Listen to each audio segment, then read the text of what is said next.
So hindi pwedeng hindi tayo aalis dahil sinasamantala na. So ito na siya guys. Ang ganda ng building niya oh. So ang ganda ng schedule nito kasi 11. At ito yung environment niya, yung community, okay sa akin. Gusto ko rin to. Kino-consider ko siya kasi red bricks.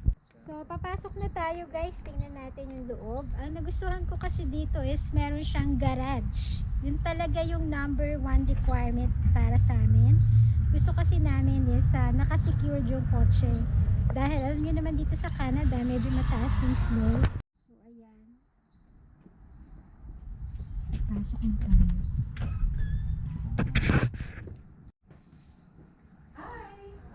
Hi! I'm good. So, ito yung garage.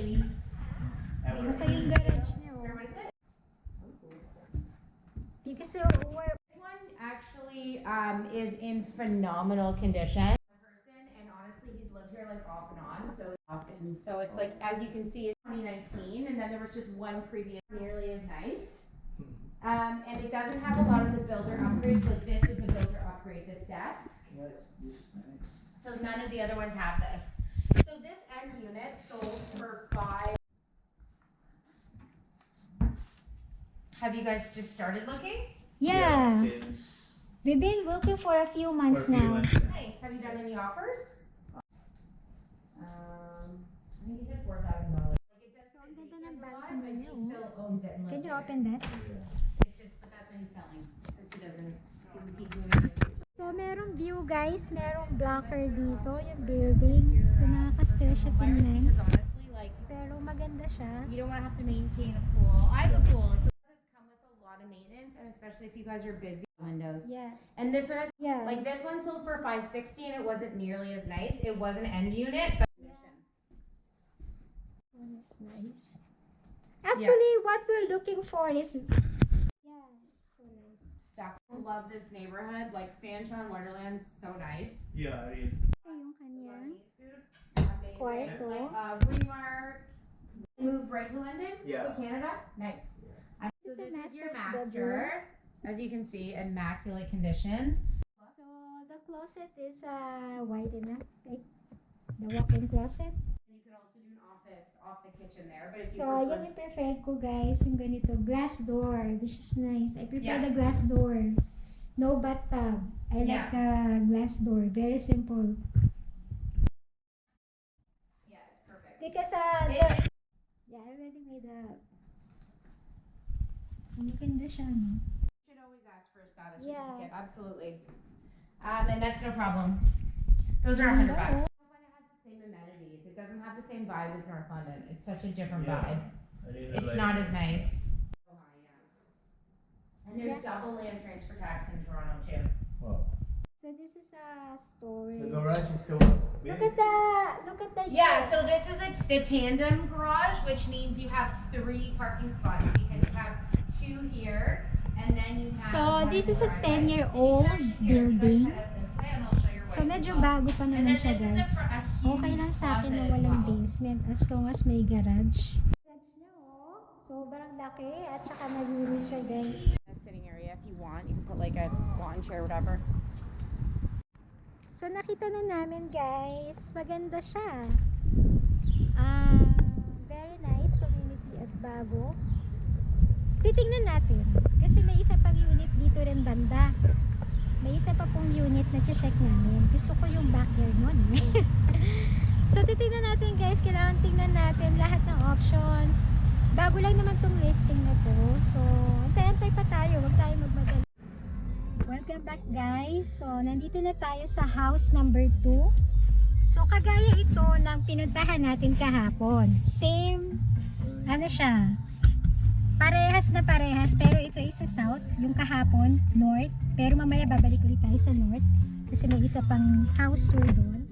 So ayan siya guys. Ang bahay na to ay $530.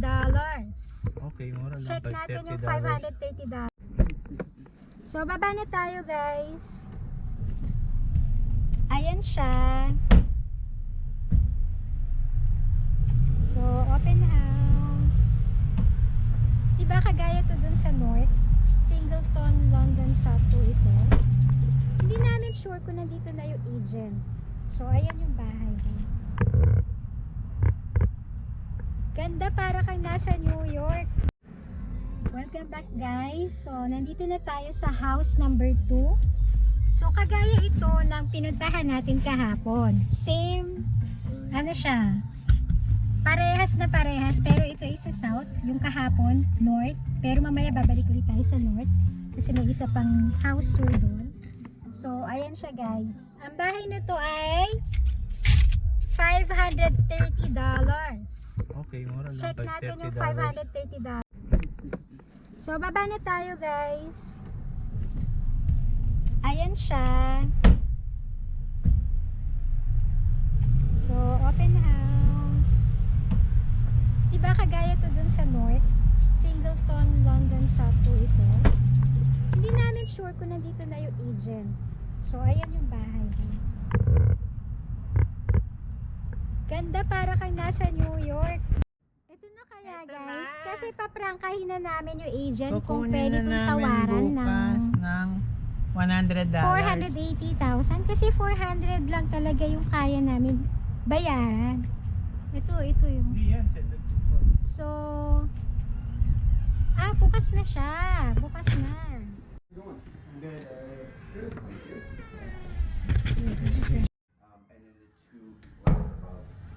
Oh, yeah. They have a park. Yeah, so you can actually fit 2 spots depending on the size of the car. Right? They have a wider garage. Guys, yung check natin kung anong year to. It's a 2018 house. Medyo bago pa siya. It's 8-year-old. So, wala naman ako nakikitang issue dito sa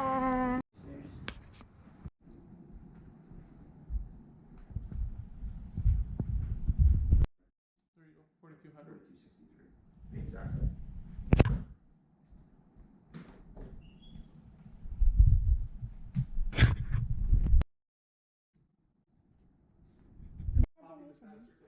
So I can forward it to him. So if you need it and it's important to you, we can get it to you before you guys choose to offer. So, we just need to check if there's any Yes, thank you.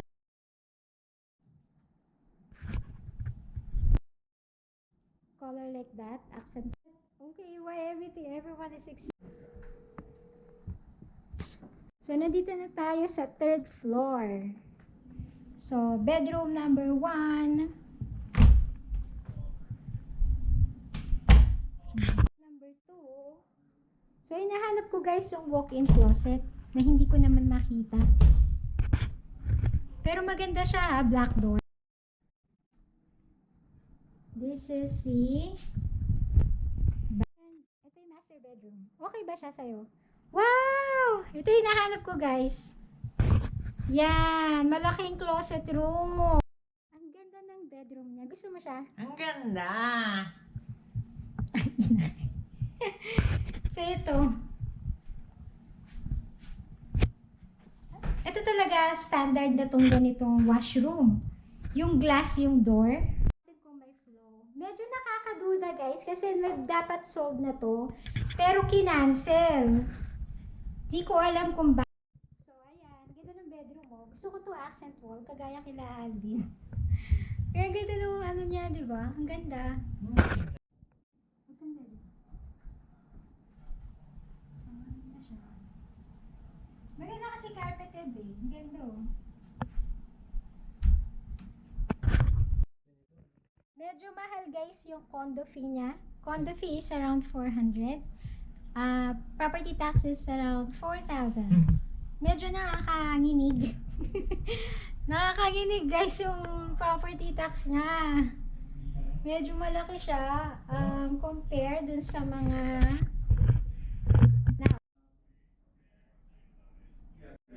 And so what we had originally thought was gonna be, what we were gonna do is. Your north and south facing, which is really nice. in the garage is so. So, ayun na, guys, na-check na natin. Magkakakilala talaga yung mga agent, no? So, ayun na, guys, na-check na natin. Magkakakilala talaga yung mga agent, no? Pag maganda, nakakatakot din yung presyo. So, maganda rin yung price niya, guys, ha? Natuwa ako dun sa living room niya. May accent wall, kagaya dun sa nabili nung paborito nating vlogger. Welcome back again, guys. So, bumalik tayo dito sa Coronation Drive. Ito rin yung kahapon, pero ibang units naman.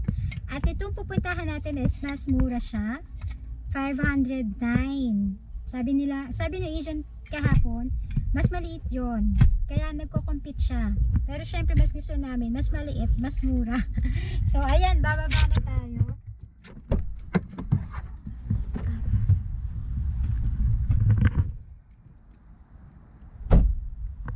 Ang daming binibentang bahay dito. Marami siyang binibentang units. Ang problem ko dito, guys, hindi yung maganda siya, parang New York. Problem dito is yung property tax na medyo mahal. 4,000 plus. Ang gaganda ng mga bahay dito. Modern. Ang gaganda. Wala talagang tapon yung mga townhouse kasi talagang alaga yung building eh. Compare dun sa So ito na pala, nasa tapat. Nasa tapat siya. So, ayan, nakikita nyo, ayan yung bahay na check natin. Medyo type ko to kasi ang ganda ng balcony niya. Meron siyang forest. Hindi tayo sa kagubatan sa forest talaga. O, yan. Hindi, siya tong siya. So, ito siya.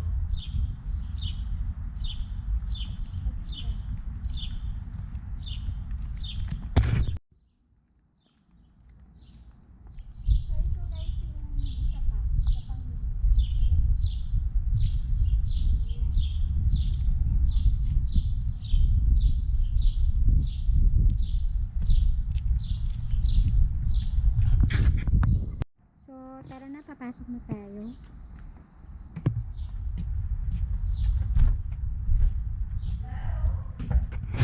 Pasok na yan. So, this is the garage. It's very warm. It doesn't feel Canada. Ang ganda ng back, niya.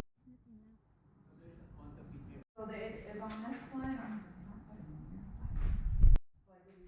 Ganda ng balcony, oh. Kasi siya, forest view. I prefer the forest view. Yan talaga yung view talaga.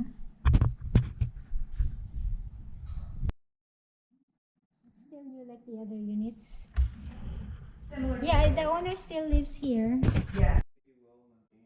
Yeah, she's kept it in very good shape.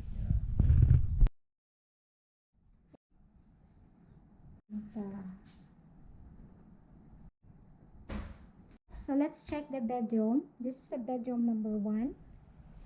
And they have it, merong may sarili siyang washroom. Guys, medyo madilim. Na kailangan mong buksan yung ilaw. Para carpeted naman siya eh. Storage. It's not That could be the one up there. the laundry.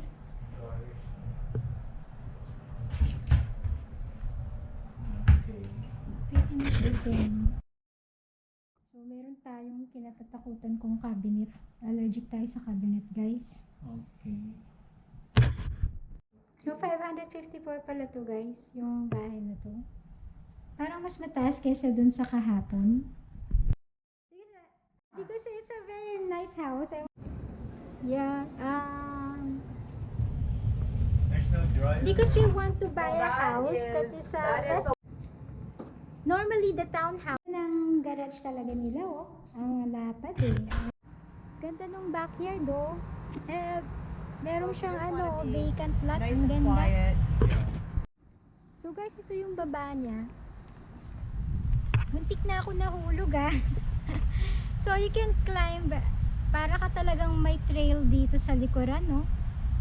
So, ang ganda ng backyard niya kasi green. So, ayun nga guys. Sobrang pagod. Maganda talaga mga bahay dito.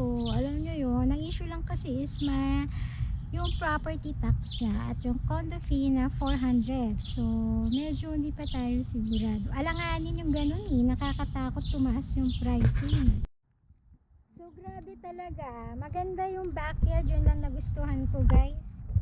Ang price niya is 550 daw, which is negotiable. Syempre, hindi naman sila papayag na mag-offer ka below that price. Siguro, depende. Pero kasi ako, baratan kasi ako eh. If I'm gonna make an offer for this unit, siguro talaga is 500 lang talaga guys. Yun lang talagang kaya namin. Hindi namin kaya i-sacrifice buong sweldo namin sa ganyan. 'Di ba? So, ayun, hanggang pangarap pa rin tayo. Marami pa naman. Marami pa tayong darating na house na option. So, ayun. So, ayun na muna. Ito yung tatlong house tour natin. Ang gaganda niya, 'di ba? So, hindi kami nag-offer dito sa mga house tour na to, mga open house na to dahil 8 years old na siya, dahil hindi pasok sa preference namin. Gusto namin 5 year at least. At isa pa, yung property tax niya is halos 5,000 na. Medyo mahal at ang mahal din ng condo fee. Pero yung prices nila is okay lang. Nag-accept sila ng mas mababang offer like siguro 500 at may 500,000 pa, 'di ba? So, yun nga hindi pasok. So, dahil nga gusto namin lahat mababa. At yun, back to previous vlog na nag-offer kami dito sa townhouse na paborito namin. At marami nga kami nag-offer din, nalaman din namin na itong listed price is not actually the selling price, pero bidding price pala ito at gusto lang ng seller na magkaroon ng bidding war at pipili siya ng mas mataas na offer. Siyempre, hindi na kami lalaban sa ganung offer na gusto na, na price na gusto na, at hinayaan na lang namin. So, nagantay-antay pa kami na kung magbabago man yung isip ng seller na to dahil pabago-bago talaga isip niya.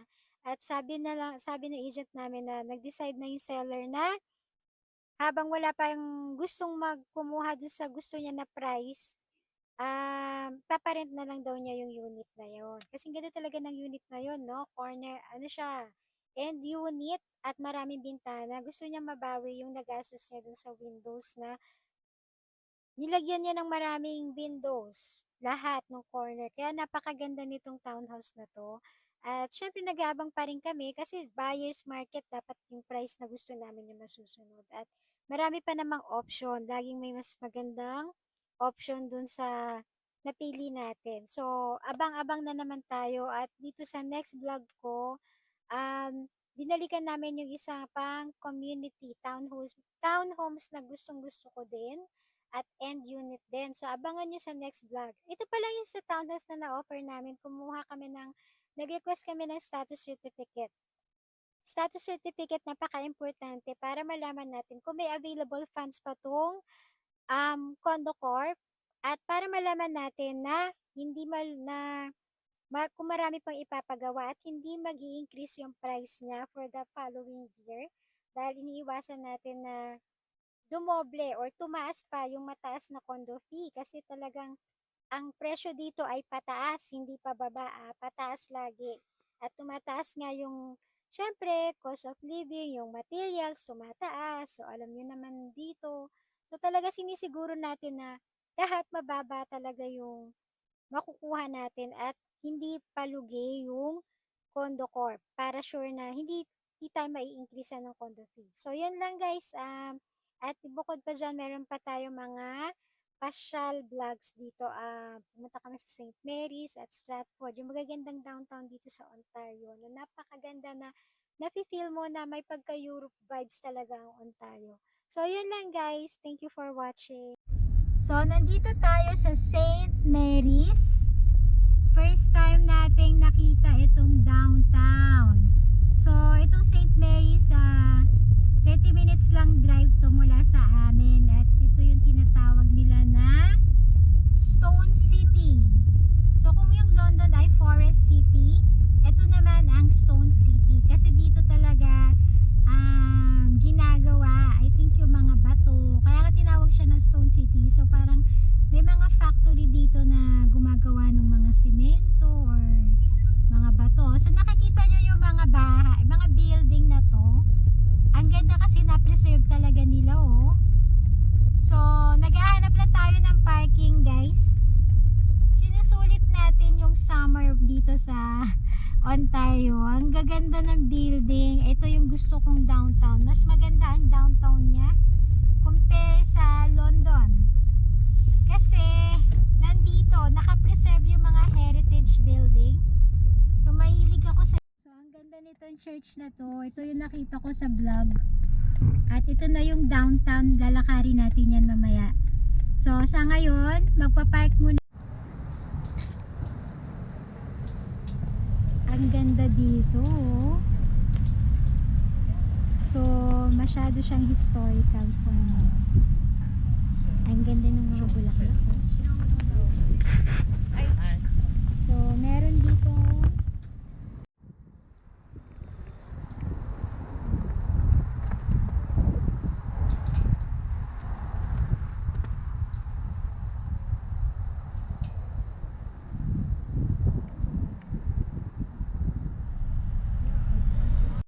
So, ito yung first stop natin. Ang ganda ng St. Mary's. Parang, ano siya, mas maganda siya kesa sa Paris, Ontario. So, ito yung church.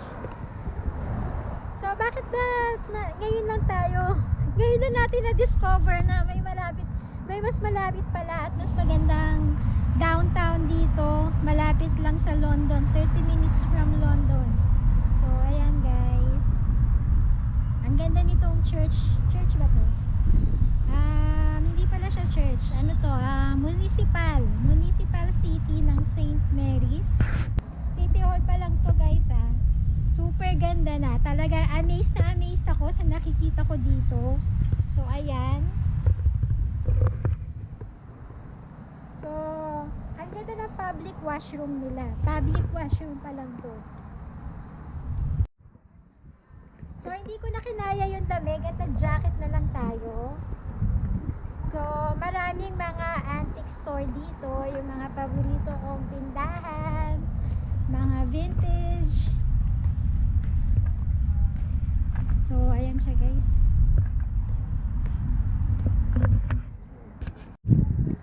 Ang ganda nito. Para kang nagpupunta. Para kang naglalakad sa Europe. So, ito yung mga Europe vibes dito sa Ontario. So, para sa akin, parang okay din magstay dito. Kung meron kang work na makikita dito, mas okay din. Kasi mas preferred ko yung mga small city. At, napapasin nyo, walang ganong migrant dito. Ano tayo is Canadian vlog talaga. So, ayan guys.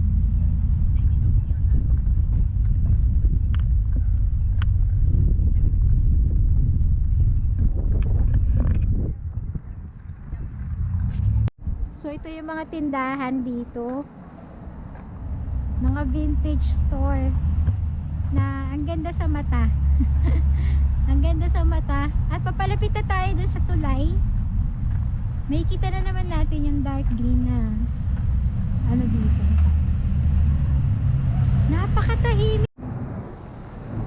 Punta tayo dito sa may Artist Cafe.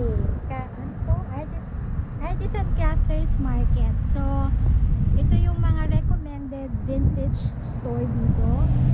So, Canadian home. Tara, tingnan natin kung ano meron. So, mga antik-antik nga dito guys, no? Ganda nito, oh.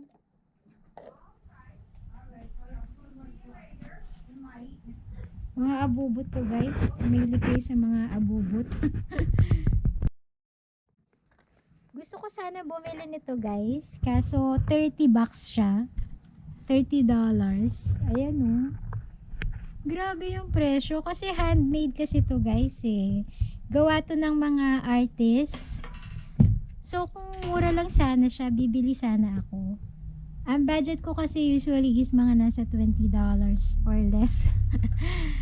Pero medyo mahal guys eh. Gusto ko sana yung mga ganyan, yung mga flag, Canadian flag. Cute ito oh. Medyo mahal ha. Medyo mahal dito sa dito sa store. Bibili sana ako remembrance. Kaso $30 eh. So, nandito tayo sa Secret Garden. Yan. So, may Secret Garden dito. So, ang daming surprise pala dito sa St. Mary's. Natuwa ako kasi ang dami pong nakikita. So, ito yung maganda yung weekend natin. May na-discover na naman tayong magandang pasyalan. Malapit lang sa atin. So, ayan. Ang gaganda ng mga puno, oh. Bago akong pets, guys. Makita dito sa St. Mary's. Saan kayo name niya? I don't know. What's your name? What's your name? Aww, so cute. So cute niyo.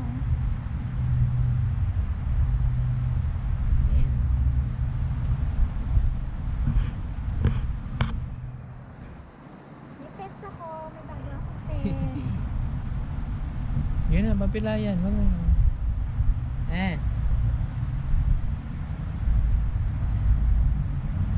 Tumakas lang. Bye! Bye. Need you for my camera. I need you for my vlog.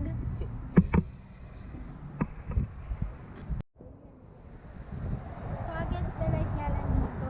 So hanapin lang natin. Maglakad-lakad tayo papuntang Cebu.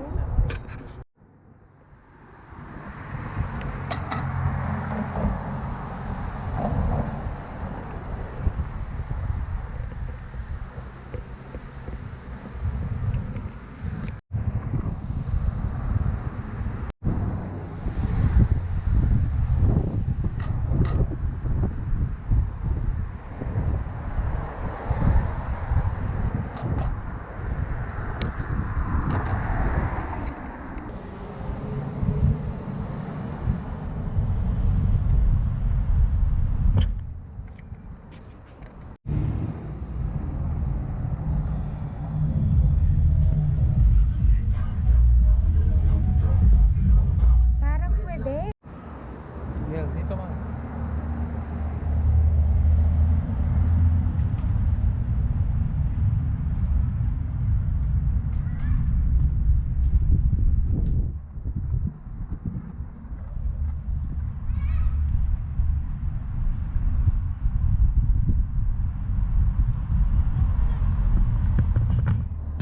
So pasok muna tayo guys dito sa gift shop. Ano meron dito? So meron din dito mga treasure, something old and something new. So maganda oh. Travel back in time muna tayo. Ang ganda nito. Kakaiba siya, no? Mahilig tayo sa mga vintage, right?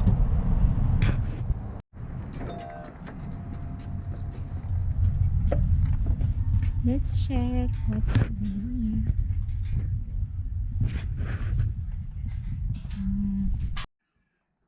So, dito yung mga gamit natin, no? Na-reincarnate tayo. Para kang na-reincarnate dito pala. So, may kayo sa mga ganyan. Historical na, ano, ang daming mga, ano dito.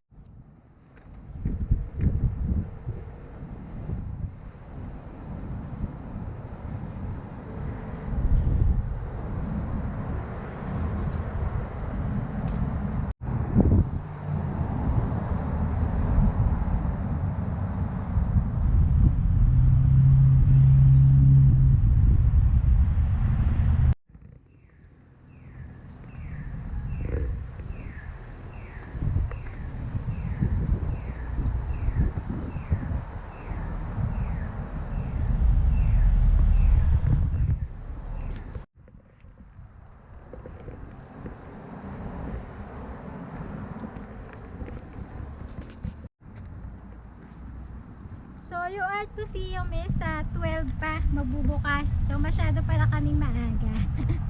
So, dito muna tayo sa labas niya. So, ito na yung museum. Nakaabot na kami. Ang dami mga pets dito. Natutuwa ako sa ganitong lugar. Napaka pet friendly niya. Marami kayong makikita mga stray cats. Ayan. So ang ganda nitong bahay na nasa likuran ko. So hanap na rin tayo ng open house dito. Sana may makita, no? Kasi parang gusto ko yung ganitong environment. Napakatahimik. So ayan. Parang ito talaga yung gusto ko. Ang ganda. Napakaganda niya. So parang ang ganda ng mga daanan, no? Kasi merong pababa. Parang sa San Francisco. So ayan.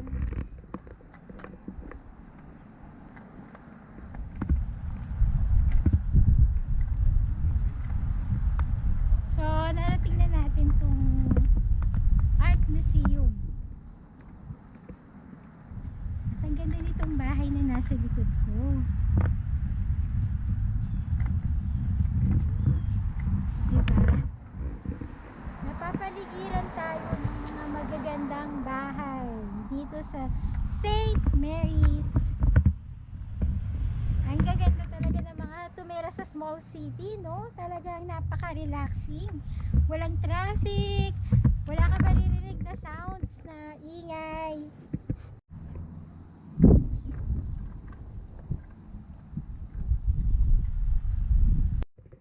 Alam nyo guys, gusto ko na talagang tumira dito. Kasi feeling ko ako yung pinakabata dito. Kasi nakikita ko mga nadadaanan namin, bumabati sila, mga retirees na. So feeling ko ako pinakabata dito. Gusto ko na lumipat dito talaga. Ay nako. So ang ganda, napakaganda ng weather. Malamig na pero syempre tinitiis lang natin. Pero lumalaban yung araw. So kaya pa. Kaya mo pang mag dito, mag summer attire. So ito yung church na nasa likod ko. So itong street na to ay puro church. Yan. So ito na mga 100 meters, 100 meters na lang, nasa museum na kami. At talaga sinusulit nga namin dito guys. So maganda nga dito sa area na to. Ang sinusiguro lang kasi namin is makakahanap kami ng stable na work dito sa St. Mary's. Hindi na kami namimili ng lugar. Nakadepende lang talaga kami kung saan kami makakahanap ng stable na work. So sa akin kasi since work at home naman ako, kahit saan ako. Pero syempre yung mister ko, office job kasi siya. Gusto niya, pumupunta siya talaga sa office. Kahit hybrid. Hindi na kami namimili kahit magkano yung ibigay sa amin na job offer. Basta masecure lang yung work namin dito. Yun na lang yung importante. So ito na yung museum. At kailangan namin maghintay sa labas kung ano oras ba siya pwede na magpapasok. So ito na guys yung St. Mary's Museum. Hindi ko lang alam kung iba pa to dun sa na-research ko na art museum. Meron din kasing art museum eh. So hindi ko alam kung iba pa to.